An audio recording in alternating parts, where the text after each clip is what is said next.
All right, everyone, welcome into College Football Talk on a Sunday night on SD1 College Football. We appreciate your time. We appreciate your presence. We appreciate your perspective, your insight, and joining the live chat. I will take all the questions, comments, and debate topics there in the live chat. I'll be looking at the live chat again, and I will review Week 8 in college football. This is Mark Rogers, the voice of college football. Please join me on my YouTube channel as we cover college football every day. Discussion, debate, and analysis over there. Again, it's Mark Rogers TV, the voice of college football. It's great to be here. Been invited here to host a couple live streams each and every week and mix it up with all of you. We will get you the phone number in just a second, which is 860-325-3687. We will post it on the banner below. And again, join me for videos and live streams, call-in shows, and the like each and every day at Mark Rogers TV. Lock it in right here at SG1 Sports, SG1's new college football channel right here. And we have partnered with Chris to bring you college football content all across the board right here and over on my channel as well. All right, let's lock it in here on Week 8. I'll review what I thought of the day's play on Saturday, and then we'll look forward to Week 9, of course. Get your thoughts on the new Top 25 poll that was released today. I certainly have released my Top 25 rankings, the Top 25. Anybody that watches me on a regular basis, the Top 25 that actually makes sense over on my channel. And again, lock it in on the content that Chris provides here every day. I don't think there's any question, the way things stand right now, the most important day, the most important game, the most important result also matched up with the craziest game of the year, possibly. And certainly the craziest and most miraculous finish in college football for the season happened on Saturday in Bloomington, Indiana. Hoosiers 36, Penn State 35 in overtime as Tom Allen went for it, said, we're not playing any more overtime. I played one here, and that's enough. We're going to go for it. We believe in our quarterback. We believe in what we do. We believe in his athleticism. And this is a quarterback who had lost the job a number of times to Peyton Ramsey, who's now at Northwestern and had himself quite a day in a much easier time with Maryland. But Michael Penix, the left-handed thrower for Indiana, pretty athletic kid, tremendous size, highly recruited coming out of high school, of course, made the play and went for it, diving for the pylon, a play that was do or die on a fourth down for Indiana against Penn State. So this is certainly the most exciting play of the year, the most exciting finish of the year. We'll see how important it is to the Big Ten standings as Indiana and Penn State seasons progress. A lot of people had touted Penn State as the best team in the Big Ten, most as the second best team in the Big Ten, certainly in the top 2 or 3. That was the general consensus as the second highest rated Big Ten team, highest ranked Big Ten team after Ohio State, of course. The team that's been the second best in the Big Ten since 2016 in winning the Big Ten championship, going to the Rose Bowl and knocking on the door against Ohio State every year and being the closest team to Ohio State. And that's not necessarily an argument in winning the Big Ten title in 2016, beating the Buckeyes that year. The next 2 years were excruciating losses for Penn State by 1 point after leading by double digits in the fourth quarter against the Buckeyes. And then, of course, was the game last year. And even though Ohio State proved to be the much better team on the field, Penn State played Ohio State closer than anybody all season in the regular season in losing to the Buckeyes 28-17. So Penn State looked primed to take a shot at the Buckeyes. And, of course, the game being at home in Happy Valley coming up on Halloween night, Penn State fans certainly geeked about their prospects for the 2020 season once the Big Ten decided, let's play ball. But Penn State showed us a lot of issues. Sean Clifford, the stat sheet looks good for 2019, 23 touchdowns, 7 picks. I've stated it many times, though. If you look at Sean Clifford's performance against the better teams, better defenses in particular in the Big Ten, there's much to be desired there. He was pretty sporadic, scattershot, made a lot of crucial mistakes against the likes of Ohio State, Minnesota. In particular, did not have a great day against Iowa, 12 of 24 last year. And in the bowl game against Memphis, Penn State was riding the back of Journey Brown to 200 yards of rushing offense out of him and 400 overall to win that game against Memphis and score 53 points, while Sean Clifford went 11 of 23. So in the first half in particular, we saw the Sean Clifford against the decent defense that we saw many times in 2019 when he threw two horrendous interceptions and put Penn State in a hole 17-7. Sam Pinniger, the Penn State kicker, missed two chip shot field goals after missing only one field goal in 2019. He missed two very important field goals. One came at the end of the first half in which Penn State recovered a fumble as Indiana was running out the clock, and it was should have been a 17-10 game at halftime. The second missed field goal, of course, was crucial as well for Penn State. So, exciting game in which Penn State dominated. If you just look at the box score, didn't watch the game, 488 yards of total offense for Penn State, 211 for Indiana. Time of possession was doubled up, more than doubled up for Penn State, 40 and a half minutes to 19:30 for Indiana. Rushing yards, 250 to 41. Indiana really didn't do a whole lot on offense, but they made the plays that they needed to. And of course, Penn State made egregious mistakes. The two interceptions from Clifford, the two missed field goals from short distance. They also had a turnover on downs deep in Indiana territory. They also had a fumble at the 5-yard line for Indiana. All sorts of issues for Penn State. So we will see as the Big Ten season progresses how important this game is. Penn State, of course, again, the second best team in the Big Ten. Most people thought coming into the season, they have been since 2016. The loss of Journey Brown at running back was magnified by the injury to Noah Cain, who only played one series and 3 attempts rushing the ball. And suddenly a Penn State rushing offense and running back situation that is arguably the best in the nation in terms of both quality and depth. The number one guy out possibly for the entire season. There are some medical issues there with Journey Brown that we're not necessarily aware of right now, not necessarily completely informed about. Then Noah Cain, another top 5 running back coming out of high school who had a productive 2019 season. He gets hurt after 3 carries. Don't know the status on Noah Cain. And so it's left up to Devin Ford, who carried it 20 times for 69 yards against Indiana, and also Kevon Lee. So the Penn State running back situation, again, goes from exceptional to in question immediately. The defense played well, 211 yards of total offense in an overtime game.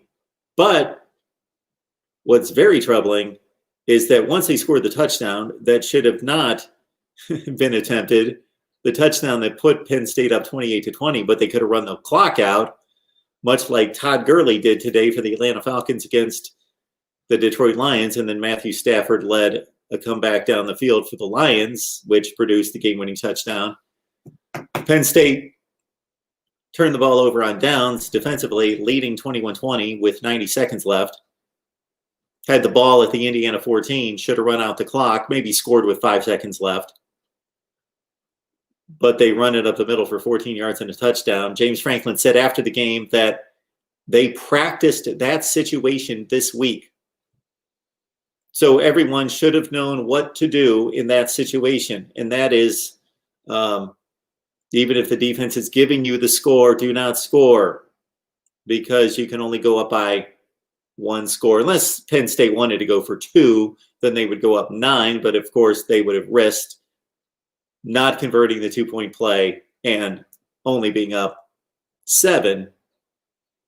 Of course, that was not the way to go either. So Penn State went from a 99.9% win probability to giving up a 75-yard drive in the final 90 seconds or less. And so the Penn State defense played well all day, gave up the points that they gave up because of the offensive turnovers generally. But with the game on the line, not only did Indiana drive at 75 yards for the game-tying touchdown, they drove it for 75 yards, and they never had to convert a third down. I don't even believe that they had a second down to deal with. I think they went first down, touchdown, tie score. So we will see about the Big Ten going forward. Michigan with an impressive win at Minnesota. Suddenly, when something like this happens, meaning when there's one game played and there's a general perception about two teams, and then there's a result, then we jump to the conclusion that, well, the team that lost, and if they lost by 3 to 4 scores like Minnesota did, they suck. They're no good. And then the team that won, well, we'll see, depending on the perspective of that particular fan. Minnesota went 11-2, finished in the top 10 in the nation with a pretty light overall schedule, an extremely light non-conference schedule. Played well in the Big Ten, really only had the one embarrassing game against Wisconsin with the Big Ten Western Division title on the line, 38-7. But they came into this season having lost Antoine Winfield on defense, their leading tackler on defense. Of course, Tyler Johnson. But Tanner Morgan back, Rashad Bateman, Chris Ottman-Bell, Ibrahim back, Muhammad Ibrahim at running back, who gained 1,000 yards 2 years ago, even though they lost the two graybeards in the backfield, the guys that had been there forever, Shannon Brooks and Rodney Smith. An offensive line that came back 1 through 5. Now, the depth not good for Minnesota along the offensive front, but 1 through 5, they were back along the offensive front.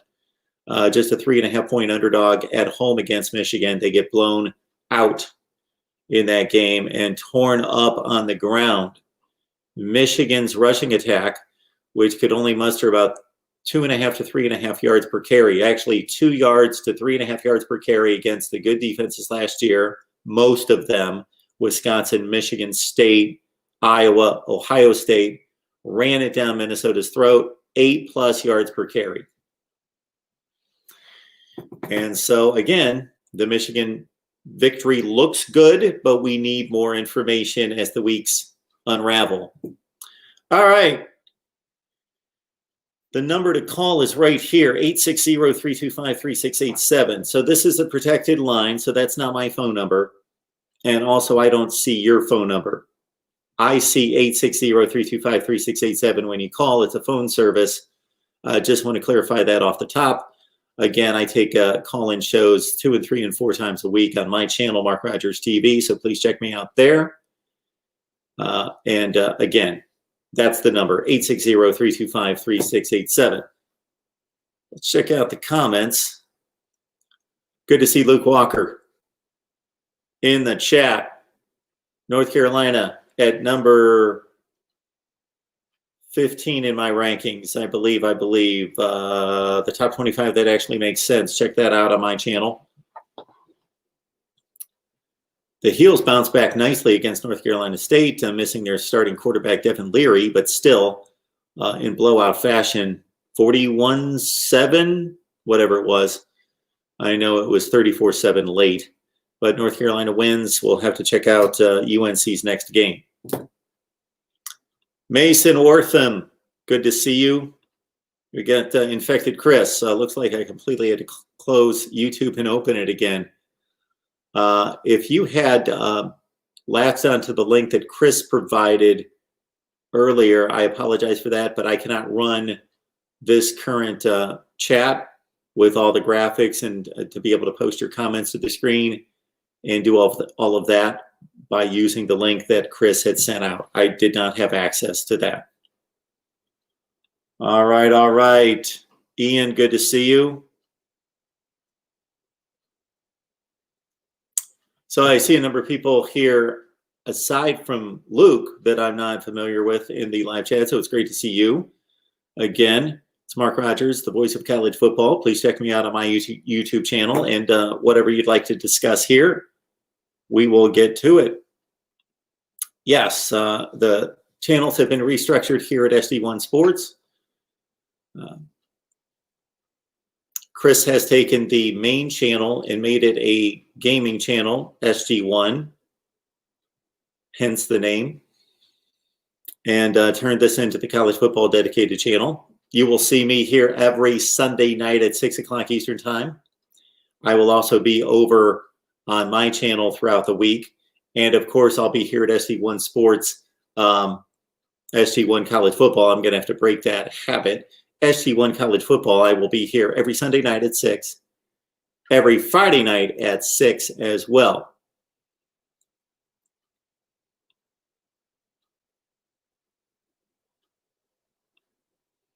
Infected Chris, who checked out the top 25, that actually makes sense. Very nice.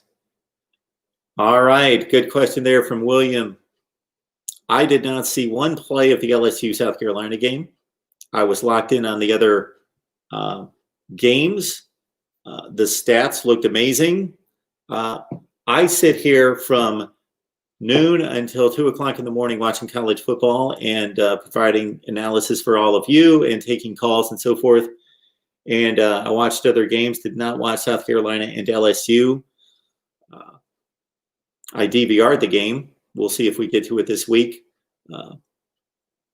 That's a difficult question. I would think that if Finley started this game and Brennan's out due to injury, Miles Brennan had performed well enough in the previous games. Offense was not the issue with LSU against Mississippi State or against Missouri.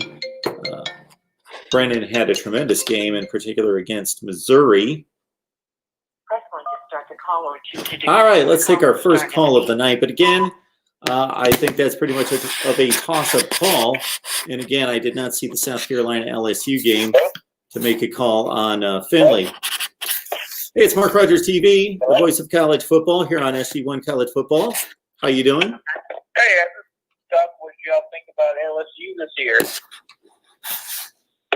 Well, I think that LSU still has one of the 5 or 6 most talented rosters in college football. They obviously lost more talent to the NFL than anybody by far.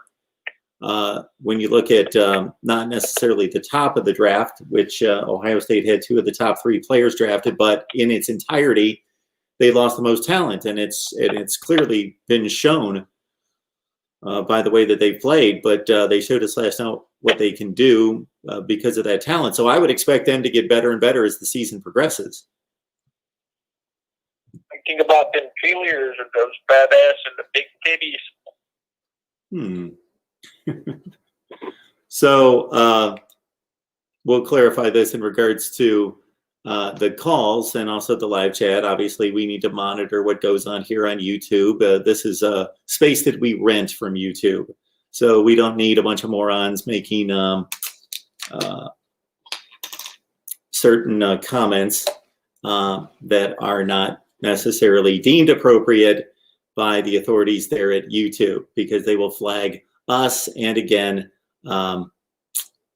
let's keep it as clean as possible. Want to see you trash talk in the live chat. We always enjoy that. Certainly make fun of each other's teams, make fun of me, whatever, but keep it at a certain level. So we appreciate that. 860-325-3687.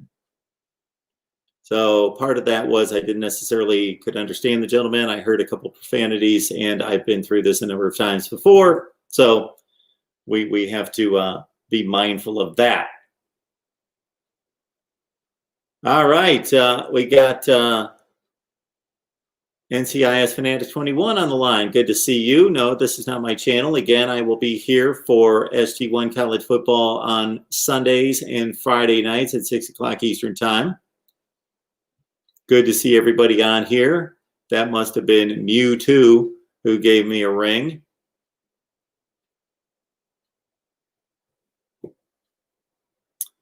Yes, unfortunately, that's the stock ringtone. This phone's all of about 2 days old, just activated on Friday. So we've got a brand new phone. No longer can use the company phone have left my job. Here we are. All right. There you go, Infected Chris.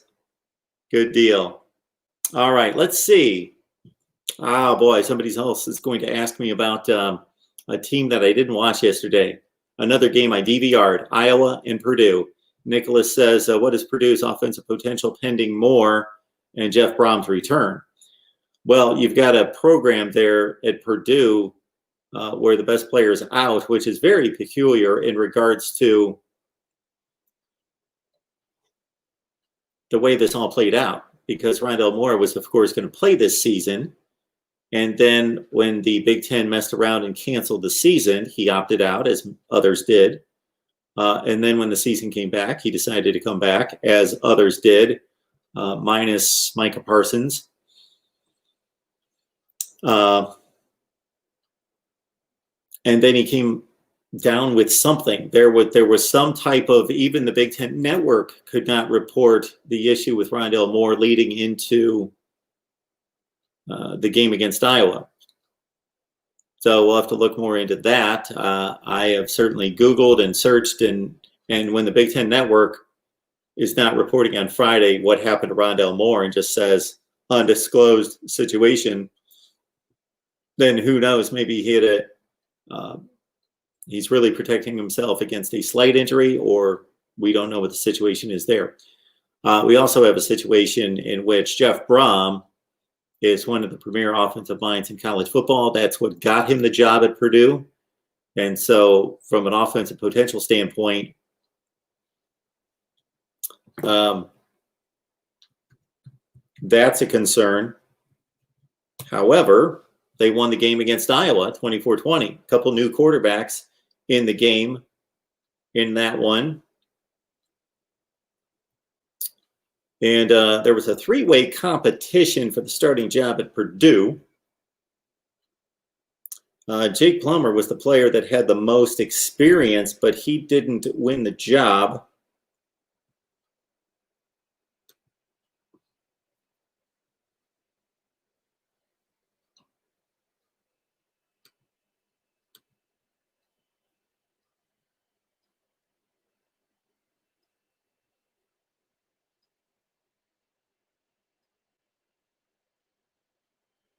NCIS Fanatic 21 says unconfirmed reports Graham Mertz has coronavirus, and that's why he. Yes, we want to state those are unconfirmed.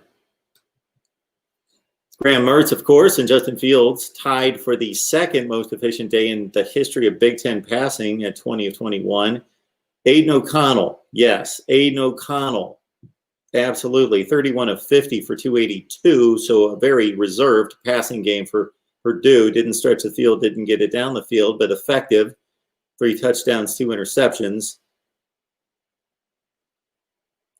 Nice day out of Xander Horvath. 21 carries for 129 for Purdue.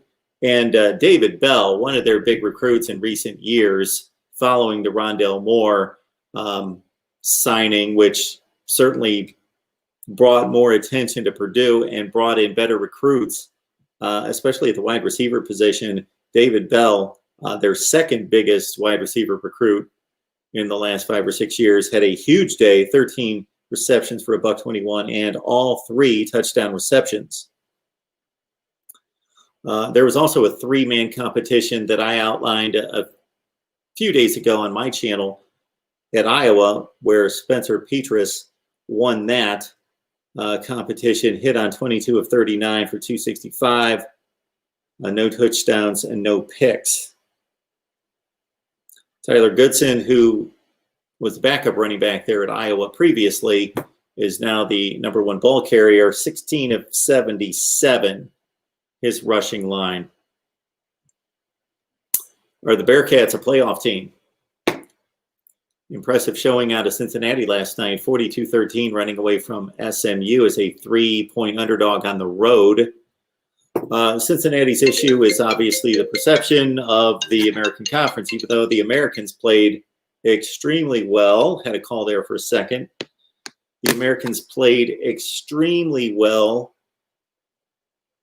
against the Power Five in recent years.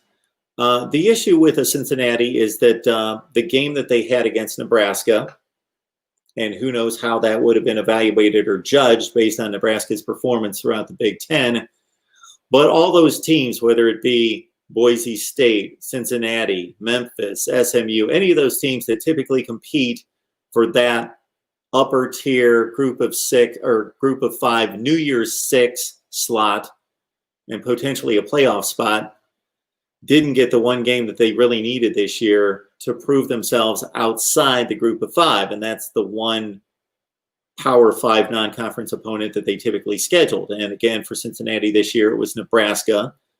They took on Ohio State last year, lost 42-0 in that game. They had a couple games against UCLA the past few years.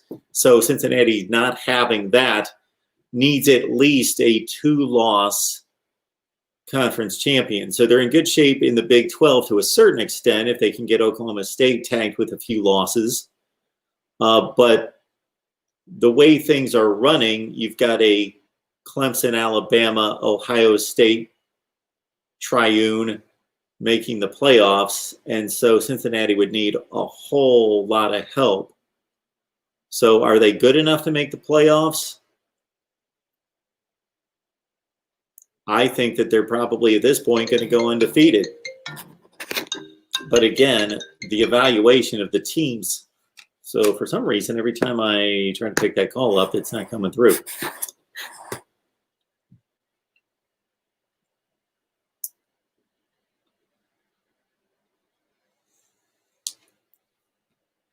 Yeah, the strength of schedule, that metric breaks down this year. That metric completely breaks down this year because you've got no cross-sectional play. So let's understand that we typically have non-conference games between the Power Five teams. Okay. All right. Guess we'll not make this a call-in show as it stands right now. All right. Do you think if Oklahoma State goes undefeated that they have a chance of sneaking in the playoffs? Absolutely, I do. So many of these questions can't be answered. None of them can be answered in a vacuum because this does not exist within a vacuum. It all depends on what's going on elsewhere in the country. So if chalk holds in the ACC, the SEC, and the Big Ten, then we've got a situation where we've got one spot. We've got Clemson, Alabama, Ohio State, or whomever emerges from those conferences as the best team and wins the championship.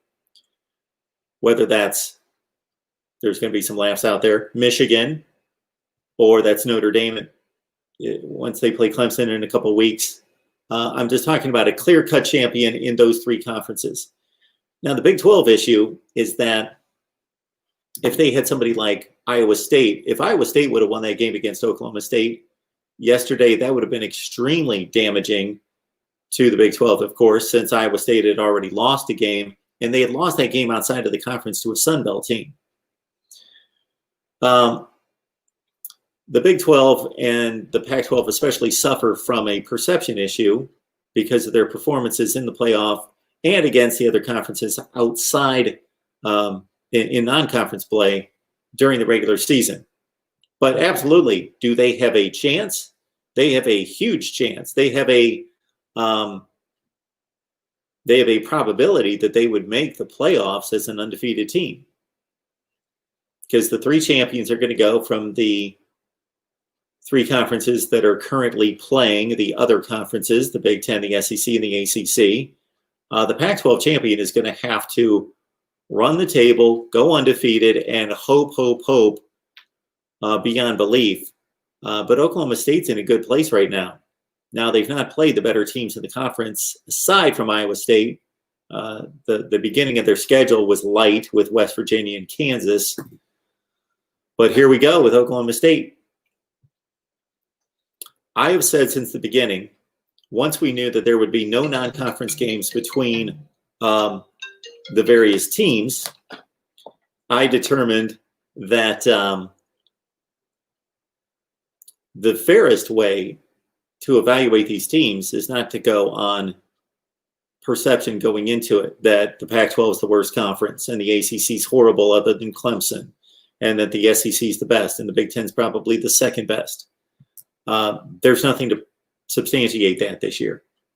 Just the eyeball test. There's nothing outside of that. There's no metrics. There's no cross-sectional games to make any judgments on these conferences. Therefore, we've got to go by record. We've got to go first by record, and then secondly, we've got to go by how dominant were those champions against their league. So let's say Oklahoma State goes 9-1, and the winner of the Pac-12 goes 6-1 or 7-0. Regardless of the example, the two teams have a similar record or the same record. Let's say if we were judging between Ohio State and Alabama, or Clemson and Alabama, and they both had a 9-2 record. Well, who was more dominant against their conference? Even though they had the same record against the conference, and I know the SEC is only playing 10 games, so they're all playing different numbers of games, although with the virus setting in and there being roughly going into this week, it was about 15% of the games have been canceled. We may have a situation in which we thought two teams that we would have had to compare were playing a different number of games, but once games get canceled, they might be the same number of games. You can only judge the teams based on how dominant that they were based on the rest of the conference.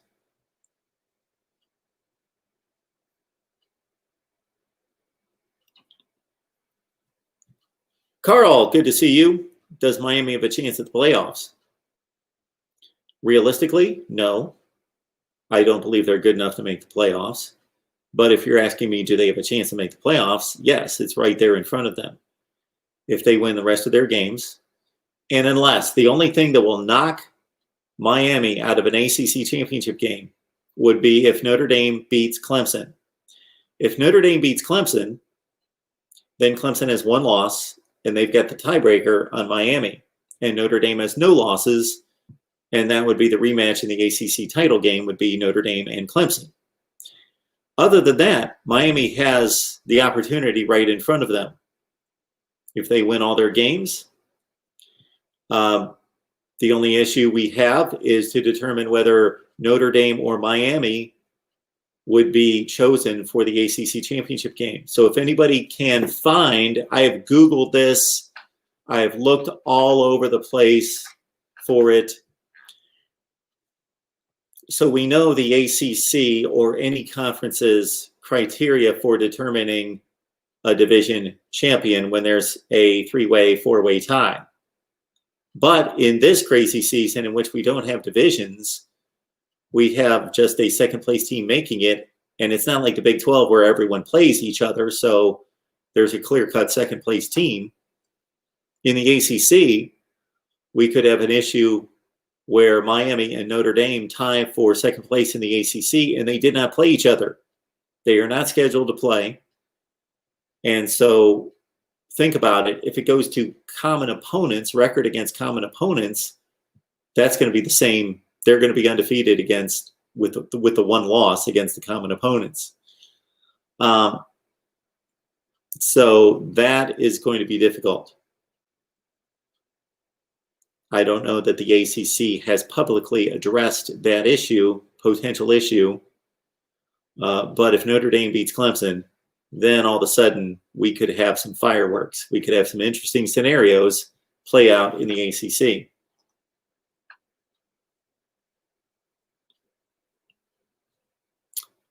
Sports Highlighting, good to see you. How do you think Louisville did?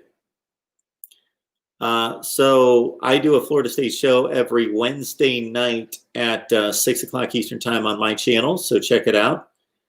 And we'll be talking about the Louisville game with our Florida State experts. That game was on the app. That game wasn't even a TV game. So I caught up with that game when all the noon games went to when all the noon games went to halftime, I thought, okay, who's still playing football that I can watch for the next 10 or 15 minutes? And it was Louisville and Florida State. I checked in on the end of the first half, and I was astonished to hear that Louisville had 410 total yards of offense at halftime. So what has happened to the Florida State defense and the personnel that they have is crazy. When I looked at the Louisville drive chart for the first half, it was 4 plays, 75 yards, touchdown, 6 plays, 75 yards, touchdown. There were no failed drives. And I watched the last drive of the first half, and Louisville just chewed them up.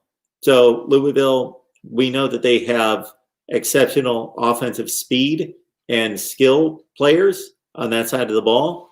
We knew that the defense was going to be the issue. I, for one, did not understand the buy-in on Louisville football going into this season to the degree that many of the pundits and the power indexes really loved Louisville. For example, Louisville was an 83% pick against Miami. 83%. That's crazy. They had one of the 10 worst defenses in the country last year, and they brought back their best players at the linebacking spot. But other than that, there was no reason to believe that they would improve much on defense this year. Scott Satterfield's an excellent coach. I've ranked him the top 3 or 4 coaches in the ACC when I've done coaches rankings. I think he's exceptional. He took a 2-win team, made him an 8-win team with a bowl victory. But to go from 2 wins to 8 is remarkable. But to take it from 8 to try to add on a couple more wins, now you're starting to have to break through and beat really good teams. Going from 2 wins to 8, you have to knock off the teams you're supposed to beat, and you're supposed to knock off and need to knock off the teams that are on your same tier. But to take that from 8 wins beyond that, you have to start beating teams that you're not supposed to beat, teams that are top 15 teams in the country. And Louisville was not even close to prepared to do that. I'm impressed with Malik Cunningham. I got to say that I've not seen him play since the Miami game, but I watched every play of that game. And I've only seen bits and pieces since then because Louisville has obviously dropped off the radar. But they're in good hands with Scott Satterfield. This is a bump in the road. This is him building the program and trying to turn over a roster and trying to build a defense. The defensive personnel is far below what it needs to be to challenge for any kind of higher bowl position. All right. Carl's asking, is Indiana a legit team? Well, anytime somebody asks a question about, is this team relevant? Is this team elite? Is this team down? I have to ask you, what does legit mean? Legit as in a Big Ten title contender? No.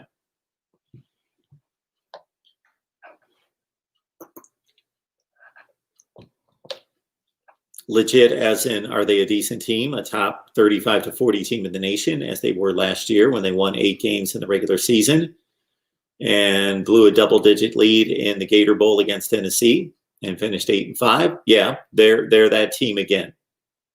They are still that team. Penn State has a number of flaws that weren't anticipated this year. So Indiana, that's a great win for Indiana football. Their first win over a top 10 team since 1987, going to Columbus, beating Ohio State that year, losing 41 consecutive games to top 10 teams. Yes, it's a significant win for Indiana football. I made the argument on here yesterday on my channel that it's the most significant win in Indiana football since they racked up wins to get themselves to the 1967 Rose Bowl.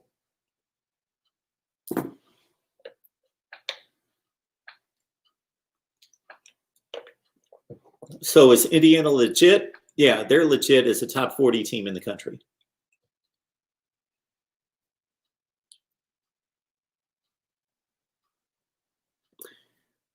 Yeah, pretty much right there. Pretty much it. They had all the percentages. They had the game situation, the clock management all in their hands, and they blew it. And then even though they blew it, in terms of trying to manage that game into running out the clock and scored the touchdown to make it 28-20. Still, their defense had 75 yards to defend Indiana, and they had not given up a drive like that the entire game. Had only given up, at that point, if you figure, think about this. Think about this. Indiana finished with 211 yards of total offense for the entire game and the overtime. So prior to the drive that they scored the touchdown to tie the game, they would have had 100 yards less offense. They would have had about 110 yards of total offense in that game at that point. They had done next to nothing the entire game. Most of the scoring opportunities were gifts. They get the ball at their own 25 with about 90 seconds left, and they drive it without ever having to face a third down. So Penn State dominates the football game statistically on defense until the last drive of the game, and they give up 75 yards in like 4 plays. Bam, gone. Yeah, so Carl, I'll get back to some of the questions that are earlier in the chat, but Franklin was pissed at him. Was that Kevon Lee or Devin Ford? I forget which back it was. But according to James Franklin, they practiced that during the week. I will say, though, that the kids are the kids and the coaches are the coaches, meaning that you have to, Urban Meyer has said it many times, that if there's a mistake, a mental mistake made by a kid on the field, that he blames the coaches for not pounding that into their head and figuring out the best way to teach them. So in this case, not only did they practice it apparently during the week, according to James Franklin, they also had a change of possession. And anytime there's a change of possession, you have a chance to talk to your team to verify things. Meaning, Indiana turned the ball over on downs. Penn State took it over at the Indiana 14. There's a change of possession. So before the offense takes the field, James Franklin and his coaching staff had the opportunity to say, hey, remember, do not score. Do not run the ball into the end zone. They had that opportunity. There was a change of possession. There was a timeout to allow for that communication. I still fault James Franklin. It's his responsibility.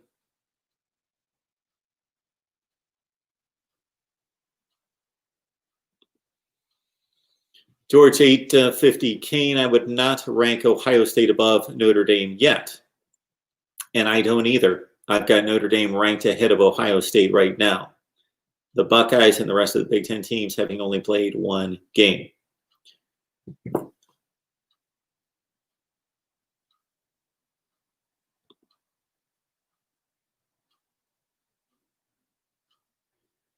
Yeah, the issue there, NCIS Fanatic 21, in saying that the Big Ten quarantine rule is ridiculous. 21 days a player has to sit out. It's almost a Big Ten made those stringent rules to say, see, you can't play football in the COVID era.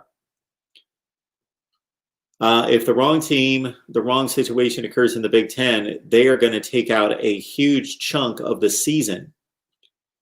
And that's going to have a detrimental effect, a negative impact on their league's ability to get a team to the playoff.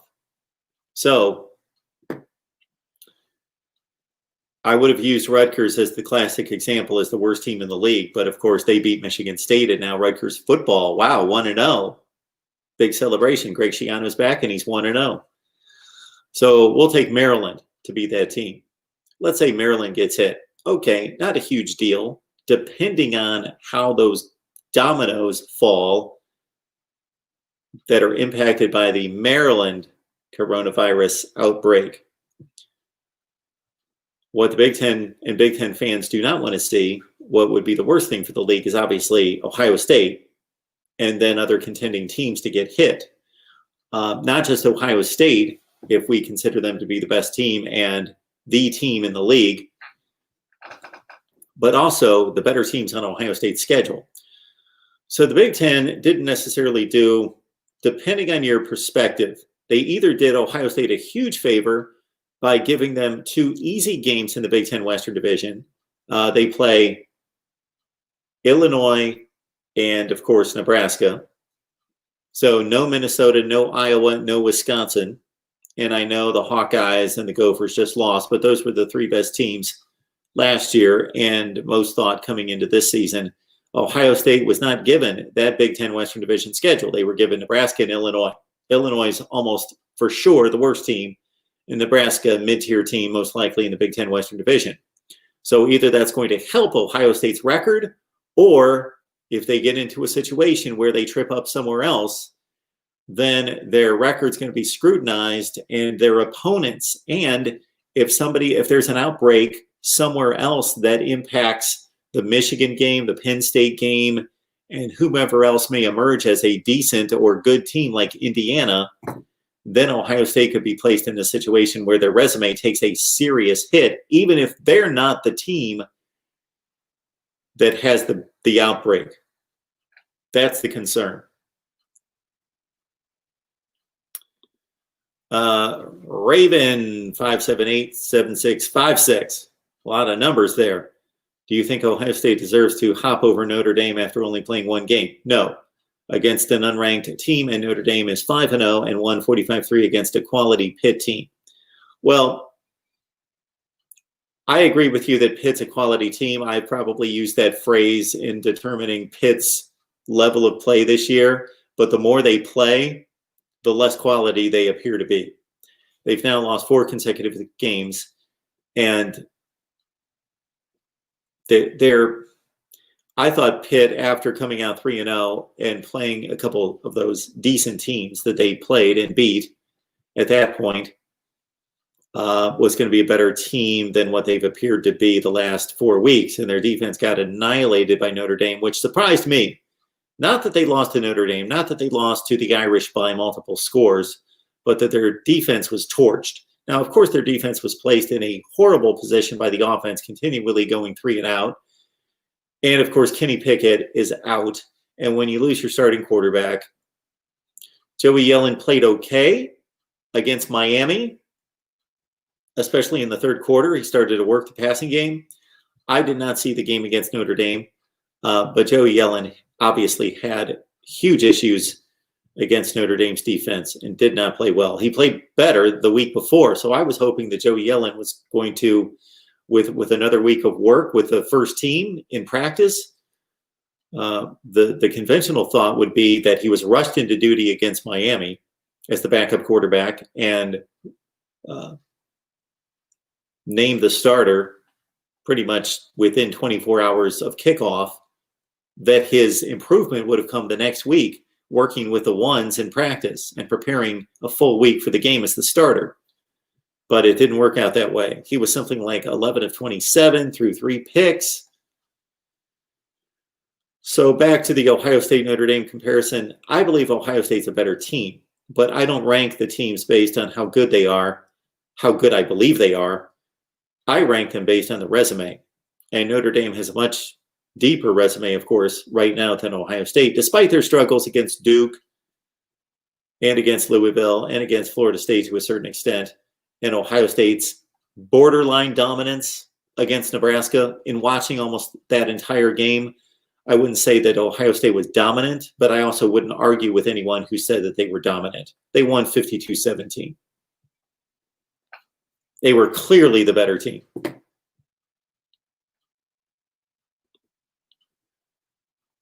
I saw Dennis there in the chat. Dennis, good to see you, man. Thanks for stopping by and saying hi. Dennis, for as ridiculous as that seems, based on Ohio State's talent, their roster, their performance last week against Nebraska, which was, again, good, not great. There were some flaws there. And Penn State tripping up against Indiana. That goes from the perception of being the best game and the game of the year in the Big Ten to, okay, Ohio State's going to roll over Penn State. Possible astute comment by Dennis right there. This is the type game that Penn State, coming off the type of performance they had in this loss, looks like there's no way in hell they're going to be able to contend with Ohio State. Stranger things have happened. Nittany Yankee Pride CC, I don't know if you caught my take off the top, but I pointed to Sean Clifford's 2019 performance, which I have the entire offseason. The final overall stat line looks pretty good. 23 touchdowns, 7 picks, 59% completion percentage, which actually in this day and age is not even marginal, but it's acceptable depending on if you're stretching the field. But Sean Clifford did not perform well against the better defenses on the schedule, i.e. Ohio State, Minnesota, Iowa. And we saw it again against Indiana. What we saw out of Sean Clifford was better runner than passer. And he severely limited their playbook once he threw those 2 bad picks in the first half, because you noticed that they really tightened up the offense after that until they had to unleash him in the fourth quarter and they got behind. He did throw a beautiful ball to Jahan Dotson, who was wide open. When I say beautiful ball, the receiver was wide open for the touchdown that gave them the lead. Nittany, he's a much different player, of course, than Trace McSorley, who certainly had his limitations as well. But when Trace McSorley was healthy, which he wasn't, unfortunately, his final year there at Penn State, he played really banged up. Yeah, Trace McSorley was a baller. He was a gamer. He got everything that he possibly could out of his ability. He's not an NFL quarterback, obviously. But as a collegiate quarterback, Trace McSorley, a gamer, a guy that gave it all he had and laid it on the line. The thing that Sean Clifford delivered yesterday that surprised me was as a running threat. 119 yards and 17 carries. He was making Indiana linebackers and defensive backs miss in the open field. Now, that may be a concern for Indiana fans in watching their defense play, that if they can't get Sean Clifford on the ground, him running free in the secondary, that they might have bigger issues when they face more talented runners. All right, we got Carl chiming in with, is Michigan a playoff team? Well, we have to wait to see that play out, of course. They looked like a playoff contender last night. I don't think that they're a playoff contender in this league because they've got one team in front of them. Now, based on Penn State's level of play yesterday compared to Michigan's, maybe Michigan's the best challenger to Ohio State. Now, I'm not saying that they're a huge challenger, but maybe they're the best challenger when most of us thought it was going to be Penn State. I released my Big Ten predictions last week. And unlike many who thought Penn State to be the gold standard below Ohio State, that they would lose the one game to Ohio State in a close game, and that Penn State could possibly be some kind of college football playoff contender, even as a one-loss team in the Big Ten that did not win the championship because they played Ohio State so close and won the rest of their games. I see the Big Ten as a mishmash of teams under Ohio State.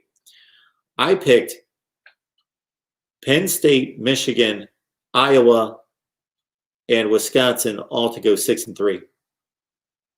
I picked a glut of teams to go 6-3 under Ohio State's 9-0. All right, Raven, do you think Purdue could be a sleeper pick through the Big Ten? Because Purdue has pretty weak schedule in the Big Ten. No Michigan, Ohio State, or Penn State.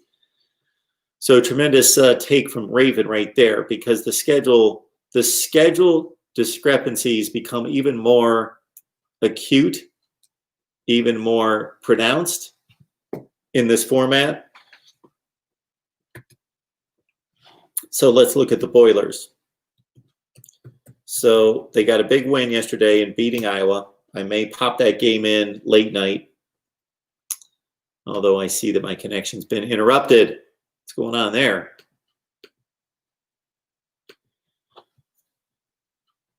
So no Michigan, which they had originally on their schedule. Ohio State, they originally had on their schedule. Penn State.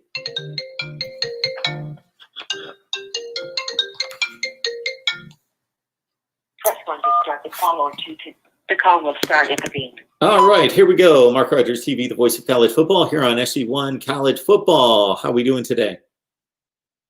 Good. Yeah, who's on the line?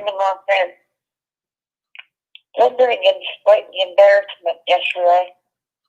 Yes, is this MSU #1 fan? Yep. Well, I'm sorry about that. That was a tough one. I did not expect that, but I wasn't shocked. I'll say that. Yeah, that was, yeah. What do you think about Sparty this year outside of that Rutgers game? Well, that's kind of hard to ignore. Yeah. That one is hard to ignore considering that Rutgers had lost 21 consecutive games in the Big Ten, and most of those games were by 40 and 50 points. So Rutgers, I think this says a lot about Rutgers football, that it is improved, but still, if you're not going to beat Rutgers and you lose that game by 2 scores at home, I don't like to overreact to one game, but that is not a good look, obviously. And who's coming up this week? I'm trying to pull up the schedule. Do you know who you've got this at Michigan? Oh, that game's coming up already. Uh-oh. Maybe not at Iowa too. Oh boy. All right. Yeah. So there's always Maryland, who looks really awful. Yeah, I've seen that. You checked out the Maryland and Northwestern game? Yeah, Maryland looked embarrassing. Yes, they looked beyond awful. I looked up, I cut a video today and posted a video in which I looked up the last time Northwestern had beaten a team in the Big Ten by 40 points, 50 years ago, 1970. Wow. So, yeah, you got Michigan next week.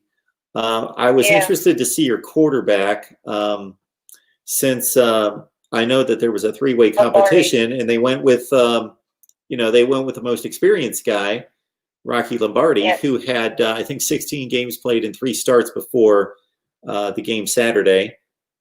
And he threw for 319. It looks like running the football is your issue. You couldn't run the ball. 50 yards on 39 carries. He couldn't. I think he injured his left hand or fingers too. He's banged up, but he played. Okay. And he can't run. We have to.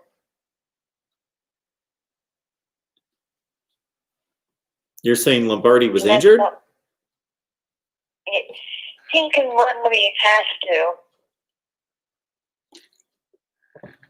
I think he's more of a Hunter Cook, that pocket passer type quarterback, but he can run too. Okay. And then what do you think about Texas making the playoff? Yeah. Well, I think I made a horrible misjudgment on Texas football. I picked Alabama, Clemson, Ohio State, and Texas to make the playoff, and Texas is not making the college football playoff. There would have to be so much upheaval. Yeah. I watched the Red River rivalry. Yep. They did not look like Texas. Well, Texas hasn't looked like Texas for 10 years. Yeah. Thanks for taking my call, Mark. Appreciate it, MSU #1 fan. You have a good rest of your Sunday. Yep. Micah on the line. How do you think Wisconsin will do now that Graham Mertz has COVID? So has this been confirmed, first of all? Let's see here.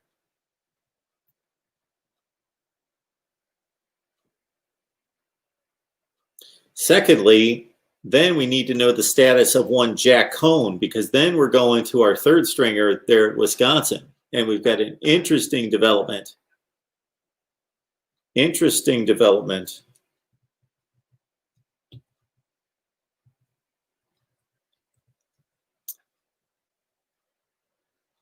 Okay, there we go. It's all over the place. You guys got it. I'm looking at the Milwaukee Journal Sentinel and Madison.com.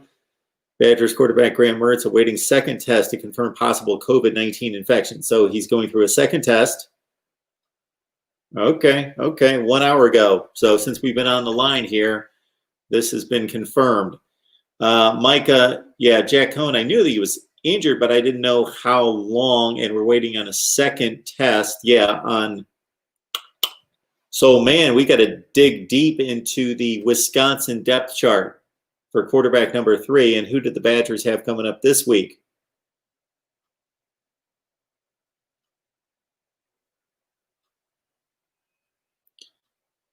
All right, that article gives us nothing.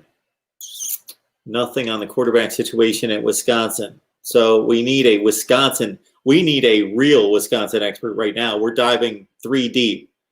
I think most of us were prepared to talk 2 quarterbacks at Wisconsin this year, Cohn and Mertz. And Mertz looked amazing. Now, the one condition I'll put on that is that Illinois replaced its entire defensive line. And of course, Wisconsin always has one of the better offensive lines in the country, if not the best, even though they had 3 players move on.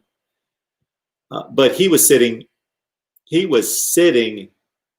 in the pocket, surveying the field. He looked great, but the pass rush was generally non-existent. But man, he looked good.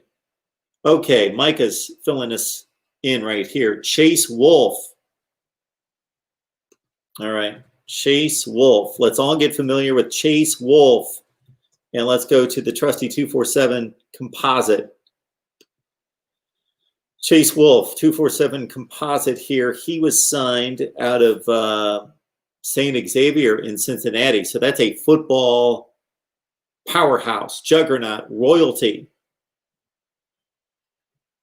in the 2018 class. So that would make him a junior or redshirt sophomore, most likely a redshirt sophomore. I would think that they redshirted him. So he wasn't that highly touted, 39th rated pro-style quarterback in the nation. So the condition there is that Wisconsin develops players way past their rankings all over the place. We all know that. J.J. Watt is the classic example. He is at the top of the line, but the examples just run endlessly, Jonathan Taylor being the most recent. I will say, though, if you look at quarterback rankings, I did this recently. I looked at the quarterback rankings, the recruiting rankings over the past 5 years, and they are extremely accurate. If you get past like the 20th or 25th rated quarterback in any of the recruiting rankings, there are a few exceptions. Most of them are completely off the radar. All right, it's Mark Rogers, the voice of college football here on SG1. Who's on the line? Hi, this is Jim. I'm calling from Florida. Hey, Jim. How's it going, man? Good. I just want to know what you think about the Dallas Cowboys. They're getting their asses kicked.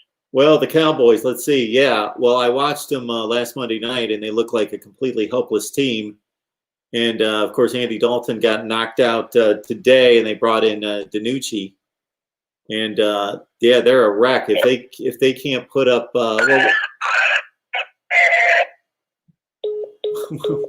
what was the final there? I took it as a legitimate question. Why not? We can talk a little NFL as well. But we have morons and idiots that call from time to time. Not so much on my channel. So I don't know what this is telling us here. I'm still enjoying the conversation with guys like Micah and Nittany, Yankee Pride. Got some good people in here. Carl. All right. What's Carl got for us? Why is everyone overreacting? Texas A&M, they should not be top 20, nowhere near number 7. They won one game against Florida, who played terrible that game. Okay. Texas A&M lost to Alabama. Just like about everybody's going to lose to Alabama by that kind of score.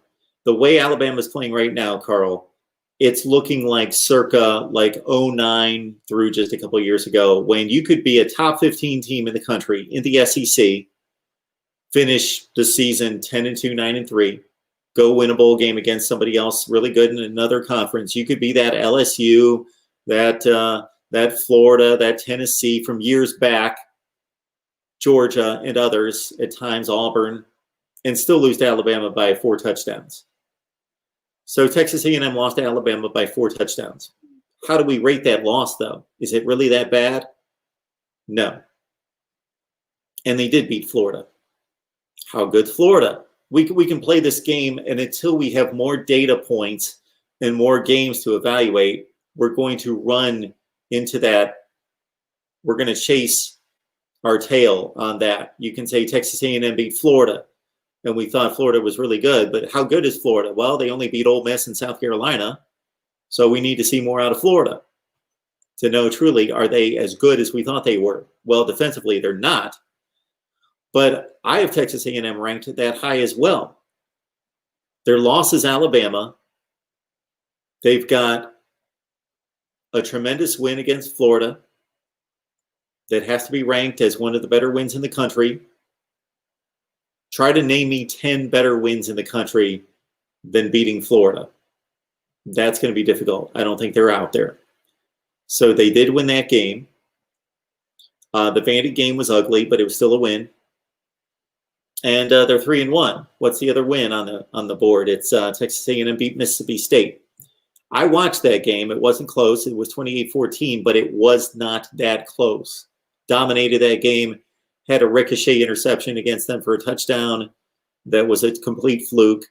So I have no issue with Texas A&M at number 7 based on how I rank them. I do not think that Texas A&M is necessarily the 7th best team in the country, but I believe that they have earned that ranking based on their resume.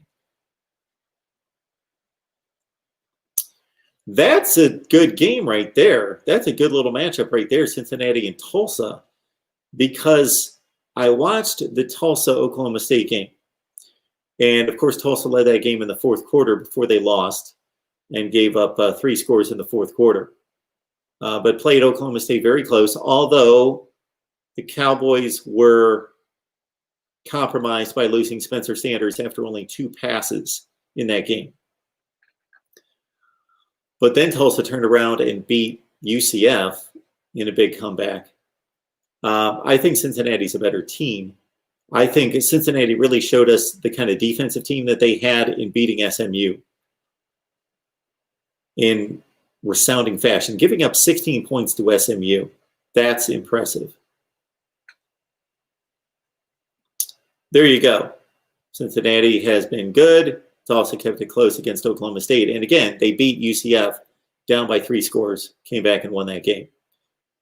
And their other win was in resounding fashion against South Florida. They beat them down pretty well, 43-16. So, Micah, in addition to the metrics I read off on one Chase Wolf, do you have anything else for us? I doubt that he's seen the field. And if he has, then it's been meaningless. So Chase Wolf, that Wisconsin ground game was not dominant against Illinois. They had to go to the air. They went to the air and stretched the field. And I'm guessing that Illinois went into that game really thinking, this quarterback's exceptional. He's really good, really talented, but he's inexperienced. So we load up against the run. We stop what Wisconsin does first and foremost. And Wisconsin does not have that one great back this year. They've got Nakia Watson, who's probably got the highest ceiling. And, of course, Garrett Grosh carried the ball the most. But this is a probably even more significant injury for Wisconsin than it would typically be because their quarterback situation or their running back situation and the ground game does not appear to be as dominant. And I can almost guarantee it's not going to be as dominant as it's been almost every year going back to the mid-90s and Ron Dane because they've always had great running backs and they don't have a great proven running back right now, let alone 2 or 3 like they've had in the past with James White, Monte Ball, and others.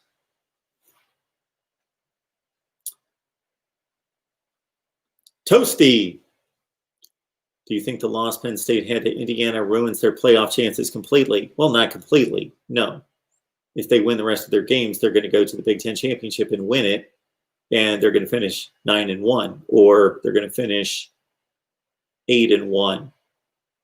In my opinion, no, because Indiana was hugely underrated this year, and even last year, Indiana also has home field. Okay, so again, it depends on if you're talking about realistically, yeah. Penn State should not be focused on any college football playoff now. They just lost to Indiana. They've got all sorts of games that are potential losses now.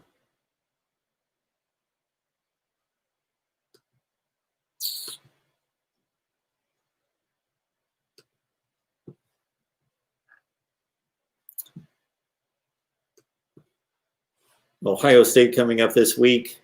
Now, if Penn State goes out and beats Ohio State, Toasty, then we should start a conversation about Penn State getting back into a playoff race. Let's sit here next Sunday and possibly field that question, or it's going to be completely 0-2 out the door. Forget it. Carl, what do you think about Oklahoma? They have lost 2 games to Iowa State, and who has proven they are good, and Kansas State, another good team. They manhandled TCU. Do you think they deserve a top 25 spot? Well, I think they're close to a top 25 spot. I don't have them ranked in the top 25. I did a post-game instant analysis on my channel at the Oklahoma TCU game, so go check that out because we went in depth on Oklahoma. They have Ronnie Perkins, their best defensive player, coming back this week.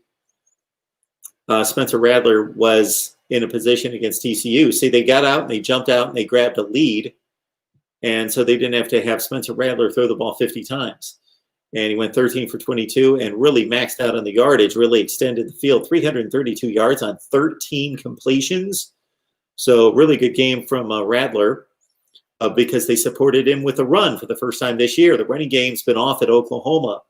So we think Oklahoma football, we think passing, prolific passing, first and foremost above anything else.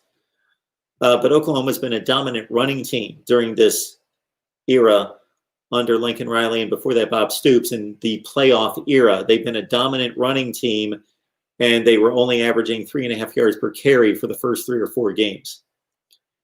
Now they got TJ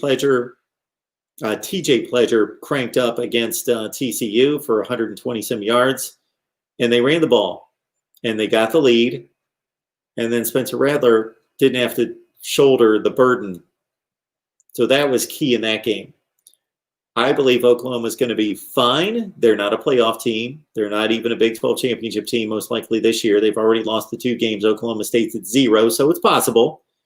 If they can get Oklahoma State tagged with a loss from somebody, whether that's Texas or Kansas State or somebody, and they win the head-to-head against Oklahoma State, they can play themselves back into it.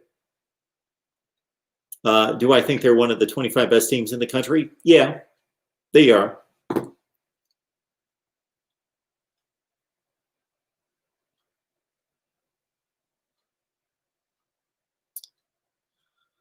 So to get everyone caught up on what's happening here at SG1 College Football, please check out the video that Chris posted concerning the channel and what's going on with the channel. You're going to see me here every Sunday night at 6 o'clock Eastern Time, every Friday at 6 Eastern Time as well. So please join us for those 2 call-in shows.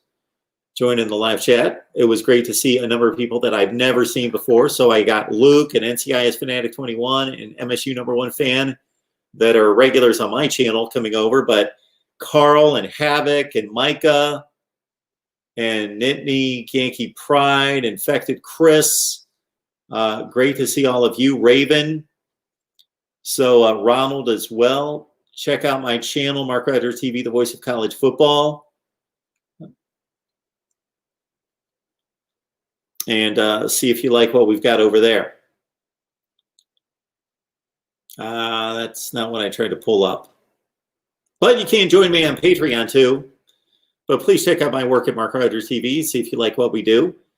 Our aim is to provide the best in discussion, debate, and analysis of college football on a daily basis. We do call-in shows and live streams all week.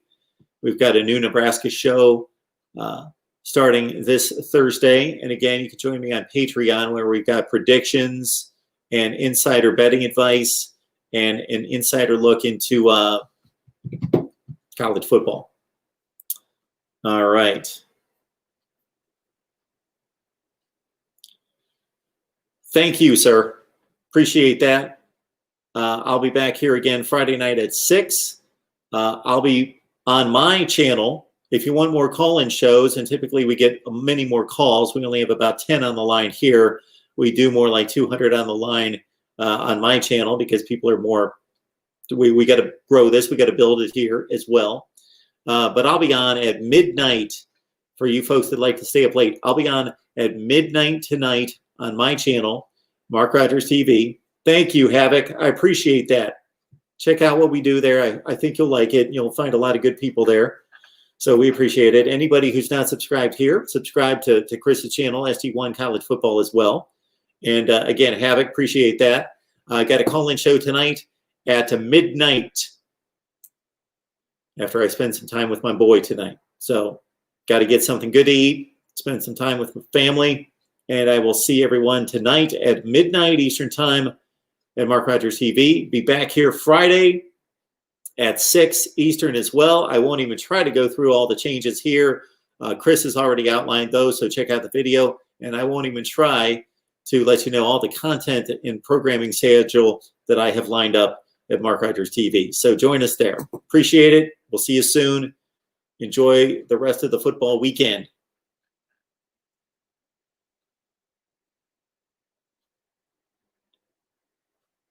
Thanks, Carl.